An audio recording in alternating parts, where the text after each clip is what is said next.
ओम शांति। आज 2 अक्टूबर 2024 के बाबा के अनमोल मधुर महावाक्य सुनेंगे। आज की मुरली में बाबा हम बच्चों को कर्म योगी बनने की प्रेरणा दे रहे हैं। बाबा कहे, बच्चे तुम्हें हर कर्म बाप की याद में रह करके करना है, चाहे वो सेवा कर रहे हो अर्थात किसी को बाप का परिचय दे रहे हो, तो भी बाबा की याद में अगर रह करके उनको परिचय भी देंगे तो उन्हें साक्षात्कार होगा।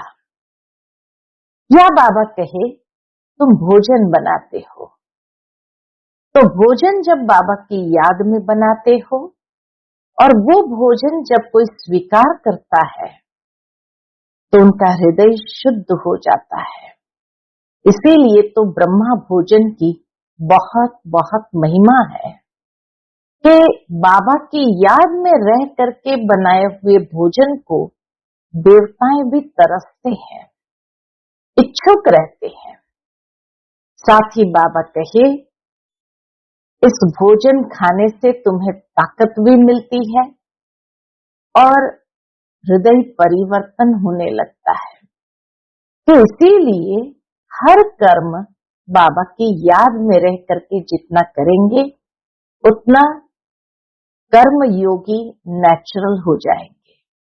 सुनते हैं आज के बाबा के अनमोल मधुर महावाक्य। ओम शांति। मीठे बच्चे, याद में रहकर हर कर्म करो तो अनेकों को तुम्हारा साक्षात्कार होता रहेगा। आज की मुरली से प्रश्न है, संगम युग पर किस विधि से अपने हृदय को शुद्ध यानी पवित्र बना सकते हो? उत्तर है, याद में रहकर भोजन बनाओ और याद में खाओ तो हृदय शुद्ध हो जाएगा। संगम युग पर तुम ब्राह्मणों द्वारा बनाया हुआ पवित्र ब्रह्मा भोजन देवताओं को भी बहुत पसंद है। जिनको ब्रह्मा भोजन का कदर रहता वह थाली धोकर भी पी लेते हैं।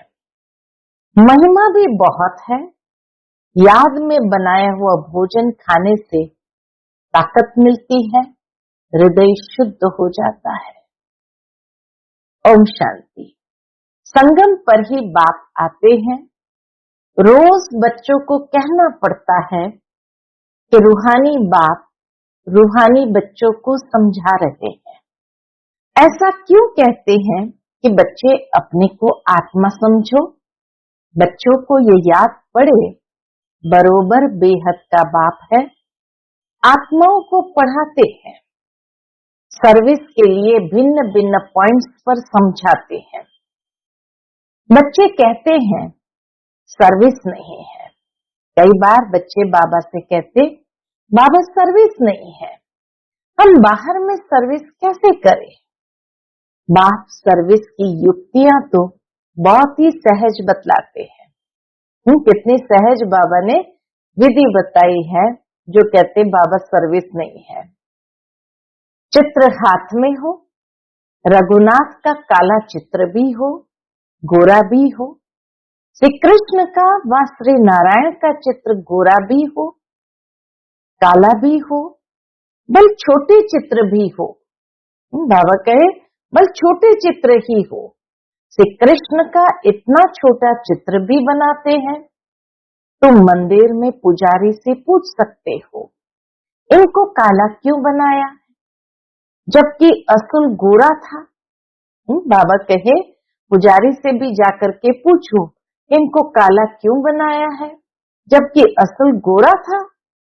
वास्तव में तो शरीर काला नहीं होता है ना। तुम्हारे पास बहुत अच्छे गोरे गोरे भी रहते हैं, परंतु इनको काला क्यों बनाया है?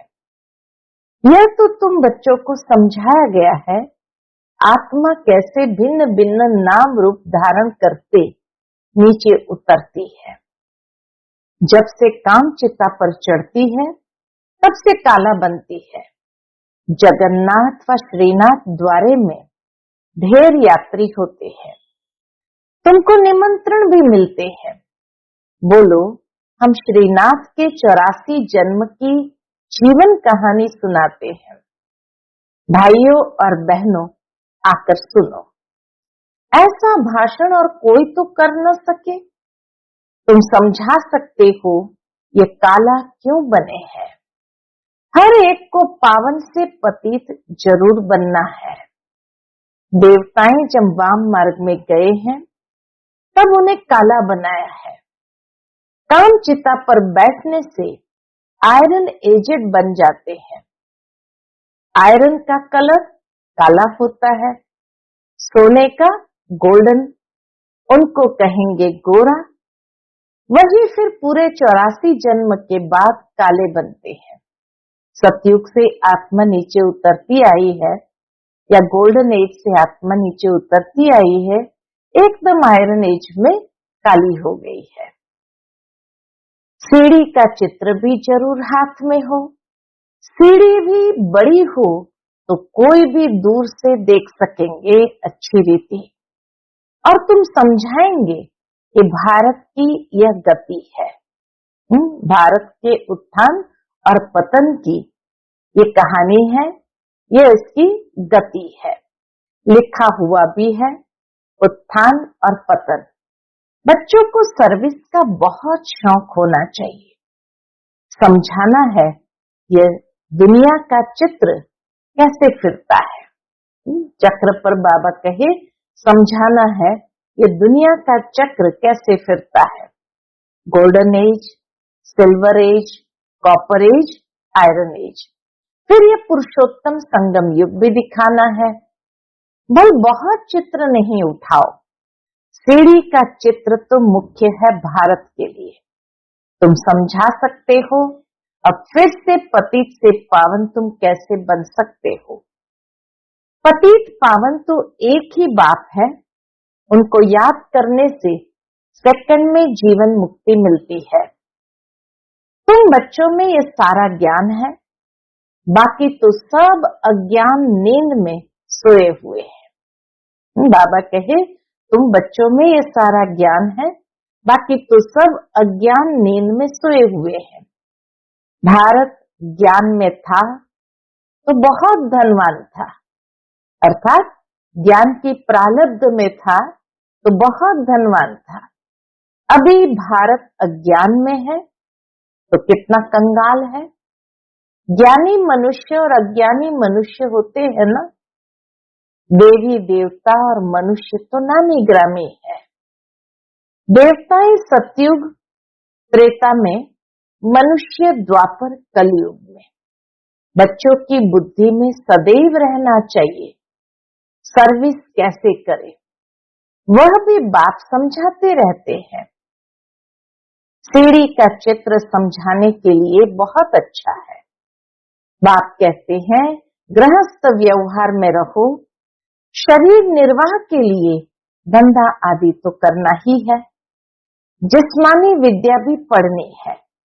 बाकी जो टाइम मिले तो सर्विस के लिए ख्याल करना चाहिए।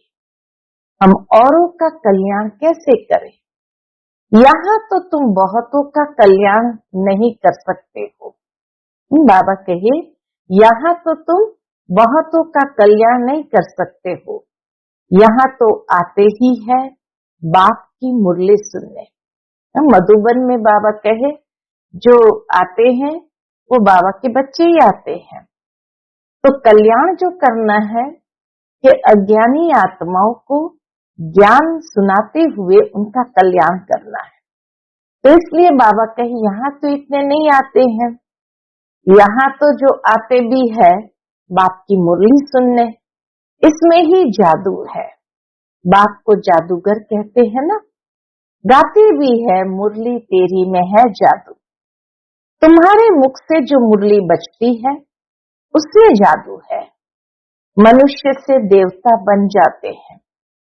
ऐसा कोई जादूगर होता नहीं सिवाय बाप के। गायन भी है मनुष्य से देवता किए करत न लागी वार। पुरानी दुनिया से नई दुनिया होनी जरूर है, पुरानी का विनाश भी जरूर होना है। इस समय तुम राजयोग सीखते हो तो जरूर राजा भी बनना है। अभी तुम बच्चे समझते हो 84 जन्मों के बाद फिर पहला नंबर जन्म चाहिए, क्योंकि वर्ल्ड की हिस्ट्री ज्योग्राफी रिपीट होती है। सतयुग त्रेता जो भी होकर गया है सो फिर रिपीट होना है जरूर। हिस्ट्री मस्ट रिपीट कहा जाता है। कहा भी जाता है कि इतिहास का पुनरावृत्ति जरूर होती है। तो इसीलिए बाबा कहे सतयुग त्रेता जो भी होकर गया है सो फिर रिपीट होना है जरूर। तुम यहाँ बैठे हो तो भी बुद्धि में ये याद करना है कि हम वापस जाते हैं, फिर सतो प्रधान देवी देवता बनते हैं। उनको देवता कहा जाता है। अभी मनुष्य में दैविक गुण नहीं है, तो सर्विस तुम कहाँ भी कर सकते हो। बाबा कहे मंदिरों के बाहर भी कर सकते हो, कहाँ भी कर सकते हो। कितना भी धंधा आदि हो, गृहस्थ व्यवहार में रहते भी कमाई करते रहना है। इसमें मुख्य बात है पवित्रता की। प्योरिटी है तो पीस प्रॉस्पेरिटी है। कंप्लीट प्योर बन गए तो फिर यहाँ नहीं रह सकते, क्योंकि हमको शांति धाम जरूर जाना है। आत्मा प्योर बन गई तो फिर आत्मा को इस पुराने शरीर के साथ नहीं रहना है। यह तो इम्प्योर है ना, 5 तत्व ही इम्प्योर है। शरीर भी इनसे ही बनता है। इनको मिट्टी का पुतला कहा जाता है। 5 तत्व का शरीर एक खत्म होता है, दूसरा बनता है। आत्मा तो है ही। आत्मा कोई बनने की चीज नहीं है। आत्मा अनादि है। शरीर पहले कितना छोटा फिर कितना बड़ा होता है। कितने ऑर्गन्स मिलते हैं जिससे शरीर सारा पार्ट बजाते हैं। ये दुनिया ही वंडरफुल है। सबसे वंडरफुल है बाप, जो आत्माओं का परिचय देते हैं। बाबा कहे सबसे वंडरफुल है बाप, जो आत्माओं का परिचय देते हैं। हम आत्मा कितनी छोटी है। आत्मा प्रवेश करती है। हर एक चीज वंडरफुल है। जो भी इन आंखों से दिखाई नहीं देती वो सारी चीज बाबा कहे वंडरफुल है। जानवरों के शरीर आदि कैसे बनते हैं, वंडर है ना। आत्मा तो सबमें वही छोटी है। हाथी कितना बड़ा है, उनमें इतनी छोटी आत्मा जाकर बैठती है। बाप तो मनुष्य जन्म की बात समझाते हैं, जानवरों के जन्म की कहानी नहीं सुनाते। बाबा तो आकर के हम बच्चों को मनुष्य जन्म की बातें समझाते हैं। मनुष्य कितने जन्म लेते हैं, 84 लाख जन्म तो है नहीं। समझाया है जितने धर्म है उतनी वैरायटी बनती है। हर एक आत्मा कितने फीचर्स का शरीर लेती है। वंडर है ना। तो जब चक्र रिपीट होता है, हर जन्म में फीचर्स, नाम, रूप आदि बदल जाते हैं। ऐसे नहीं कहेंगे कृष्ण काला, कृष्ण गोरा, नहीं। उनकी आत्मा पहले गोरी थी, फिर 84 जन्म लेते लेते काली बनती है। तुम्हारी भी आत्मा भिन्न भिन्न फीचर्स, भिन्न भिन्न शरीर लेकर पार्ट बजाती है। यह भी ड्रामा है। तुम बच्चों को कभी भी कोई फिक्रात नहीं होनी चाहिए। सब एक्टर्स है। एक शरीर छोड़ दूसरा लेकर फिर पार्ट बजाना ही है। हर जन्म में संबंध आदि बदल जाता है। तो बाप समझाते हैं ये बना बनाया ड्रामा है। बाबा कहे हर जन्म में हमारे शरीर के फीचर्स तो बदलते ही है, लेकिन उसके साथ संबंध भी बदल जाते हैं। यानी इस जन्म में जो भी संबंध है वो सिर्फ इस जन्म तक सीमित है। आगे के जन्म में फिर बदल जाएंगे। अब बाबा कहे आत्मा को सतो प्रधान बनना है। पावन तो जरूर बनना है। पावन सृष्टि थी, अब पतित है, फिर पावन होनी है। सतो प्रधान तमो प्रधान अक्षर तो है ना। सतो प्रधान सृष्टि, फिर सतो रजो तमो सृष्टि, एकदम सतो प्रधान सृष्टि। फिर बाबा कहे अभी सतो रजो और एकदम तमो सृष्टि हो गई है। अभी जो तमो प्रधान बने हैं वही फिर सतो प्रधान कैसे बने, पतित से पावन कैसे बने। बरसात के पानी से तो पावन नहीं बनेंगे, बरसात से तो मनुष्य का मौत भी हो जाता है, फ्लड्स हो जाती है तो कितने डूब जाते हैं। अभी बाप समझाते रहते हैं ये सब खंड नहीं रहेंगे। जो अलग अलग खंड है बाबा कहे ये खंड नहीं रहेंगे। नेचुरल कैलेमिटीज भी मदद देगी। कितने ढेर मनुष्य जानवर आदि बह जाते हैं। ऐसे नहीं कि पानी से पावन बन जाते हैं, वो तो शरीर चला जाता है। शरीरों को तो पतित से पावन नहीं बनना है, पावन बनना है आत्मा को। सो पतित पावन तो एक बाप है, बल व जगत गुरु कहलाते हैं, परंतु गुरु का तो काम है सदगति देना। लेकिन जगत गुरु कहलाते हैं, सदगति किसी की भी नहीं कर सकते। परंतु एक ही बाप सदगति दाता है। क्यों नहीं कर सकते? क्योंकि एक ही बाप है जो सदगति दाता है। बाप सतगुरु ही सदगति देते हैं। बाप समझाते तो बहुत रहते हैं, यह भी सुनते हैं ना। गुरु लोग की बाजू में, गुरु लोग भी बाजू में शिष्य को बिठाते हैं सिखलाने के लिए, यह भी उनके बाजू में बैठता है। ब्रह्मा बाबा भी शिव बाबा के बाजू में बैठता है। बाप समझाते हैं तो यह भी समझाते होंगे ना। इसलिए गुरु ब्रह्मा नंबर 1 में जाता है। गुरु ब्रह्मा क्यों कहा? क्योंकि बाबा कहे जो शिव बाबा समझाते हैं वो फिर ब्रह्मा बाबा अच्छी तरह से क्लियर करके विस्तार से समझाते हैं। तो इसीलिए गुरु ब्रह्मा नंबर 1 में जाता है। शंकर के लिए तो कहते हैं आंख खोलने से भस्म कर देते हैं। फिर उन्हों को गुरु नहीं कहा जाए, फिर उनको तो गुरु नहीं कहा जाए जो कहते भाई आंख खोलने से भस्म कर देते हैं। इसके लिए शंकर के लिए तो कहते हैं आंख खोलने से भस्म कर देते हैं, फिर उनको तो गुरु नहीं कहा जाए। फिर भी बाप कहते हैं बच्चों मामेकम याद करो। कई बच्चे कहते हैं इतने धंधे धोरी की फिक्रात में रहते हैं, हम अपने को आत्म समझ बाप को कैसे याद करें।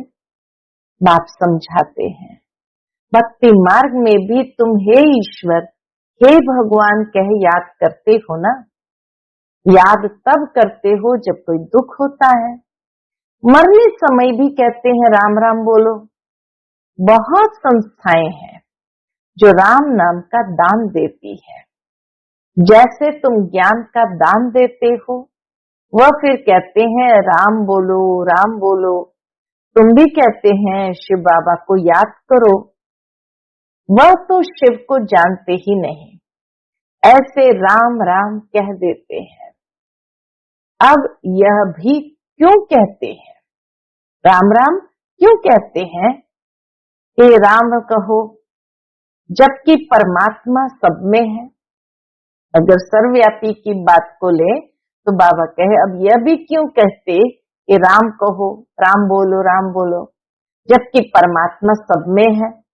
बाप बैठ समझाते हैं राम व कृष्ण को परमात्मा नहीं कहा जाता, उन्हें देवता कहा जाता है।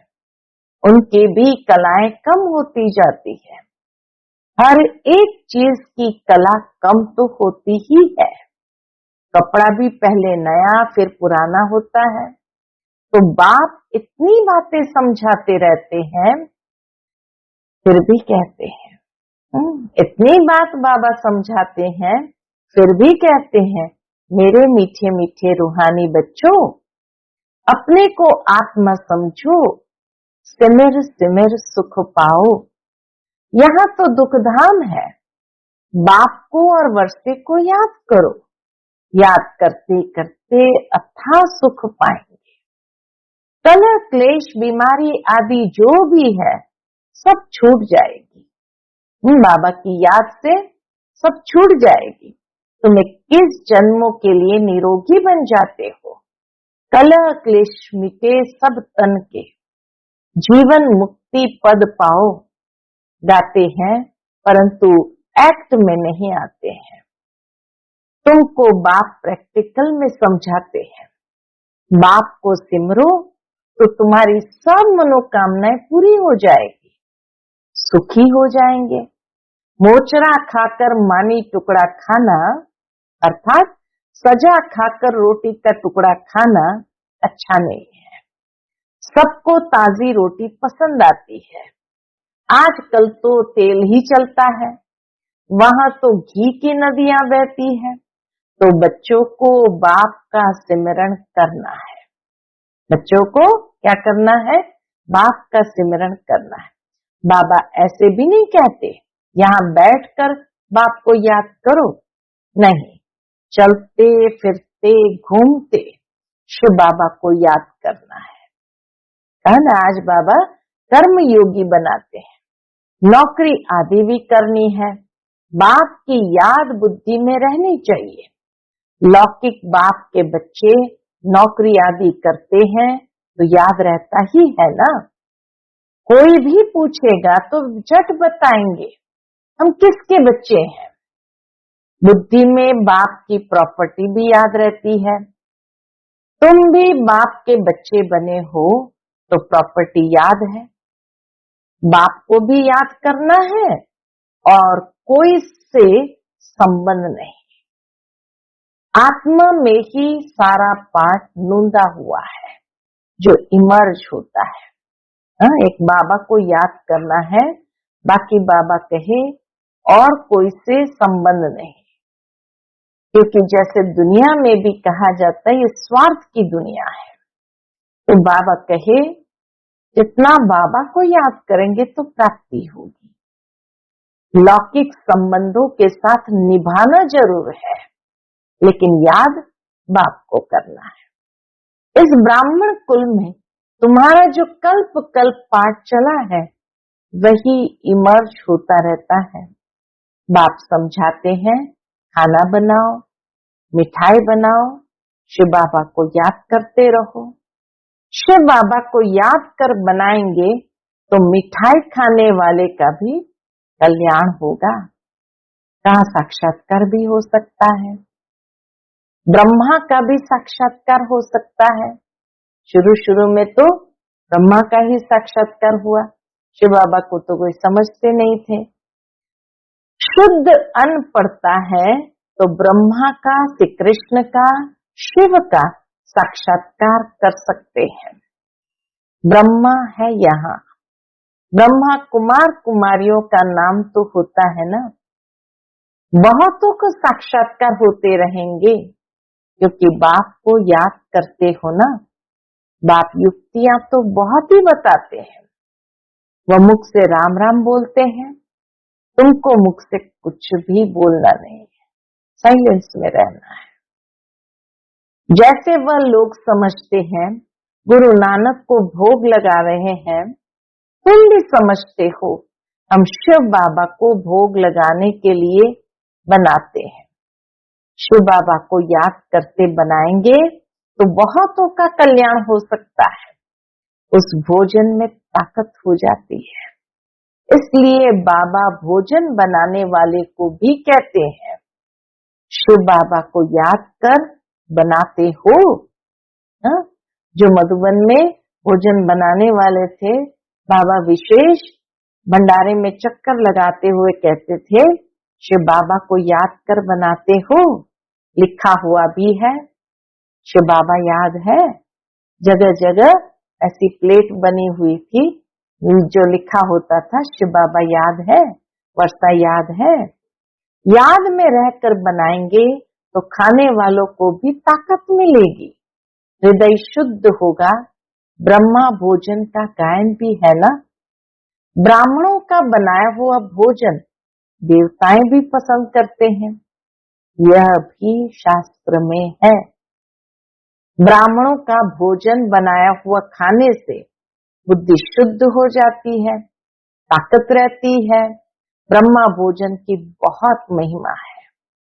ब्रह्मा भोजन का जिनको कदर रहता है, थाली धोकर भी पी लेते हैं, इतने साफ करते थे, बहुत उच्च समझते हैं। भोजन बिगड़ तो रह न सके, फैमिन में भोजन बिगड़ मर जाते हैं। आत्मा ही भोजन खाती है, इन ऑर्गन्स द्वारा स्वाद लेती है। अच्छा बुरा आत्मा ने कहा ना, ये बहुत स्वादिष्ट है, ताकत वाला है, आगे चल जैसे तुम उन्नति को पाते रहेंगे। बाबा कहे आगे चल करके जैसे जैसे आत्मा की उन्नति होती रहेगी, वैसे वैसे बाबा कहे भोजन भी तुमको ऐसा मिलता रहेगा। इसलिए बच्चों को कहते हैं शिव बाबा को याद कर भोजन बनाओ। बाप जो समझाते हैं उनको अमल में लाना चाहिए ना। तुम हो पियर घर वाले, जाते हो ससुर घर, सूक्ष्म वतन में भी आपस में मिलते हो, भोग ले जाते हैं, देवताओं को भोग लगाते हैं ना। देवताएं आते हैं तो तुम ब्राह्मण वहां जाते हो, वहां महफिल लगती है। बाबा कहे वहां फिर महफिल लगती है। अच्छा, मीठे मीठे सिकिलते बच्चों प्रति माता पिता बाप दादा का याद प्यार और गुड मॉर्निंग। रूहानी बाप की रूहानी बच्चों को नमस्ते। हम सभी रूहानी बच्चों की रूहानी माता पिता बाप दादा को याद प्यार, गुड मॉर्निंग और नमस्ते नमस्ते। शुक्रिया बाबा, शुक्रिया। धारणा के लिए मुख्य सार है, पहली पॉइंट, किसी भी बात की फिक्रात नहीं करनी है, क्योंकि यह ड्रामा बिल्कुल एक्यूरेट बना हुआ है। सभी एक्टर्स इसमें अपना अपना पार्ट बजा रहे हैं। दूसरी पॉइंट, जीवन मुक्ति पद पाने व सदा सुखी बनने के लिए अंदर में एक बाप का ही सिमरन करना है, मुझसे कुछ भी बोलना नहीं है। भोजन बनाते व खाते समय बाप की याद में जरूर रहना है। आज का बाप दादा का मधुर वरदान हम बच्चों के प्रति है, स्वार्थ, ईर्ष्या और चिड़चिड़ापन से मुक्त रहने वाले क्रोध मुक्त भव। स्वार्थ, ईर्ष्या और चिड़चिड़ापन से मुक्त रहने वाले क्रोध मुक्त भव। कोई भी विचार भले दो, सेवा के लिए स्वयं को ऑफर करो, लेकिन विचार के पीछे उस विचार को इच्छा के रूप में बदली नहीं करो। जब संकल्प इच्छा के रूप में बदलता है तब चिड़चिड़ापन आता है, लेकिन निस्वार्थ होकर के विचार दो, स्वार्थ रखकर नहीं। मैंने कहा तो होना ही चाहिए, ये नहीं सोचो। ऑफर करो, क्यों नहीं मैं नहीं जाऊं, क्यों नहीं हुआ उसमें नहीं जाओ। नहीं तो ईर्ष्या घृणा एक एक साथी आते हैं। स्वार्थ या ईर्ष्या के कारण भी क्रोध पैदा होता है, अब इससे भी मुक्त बनो। आज का स्लोगन है, शांति दूत बन सबको शांति देना, यही आपका ऑक्यूपेशन है। शांति, ओम शांति।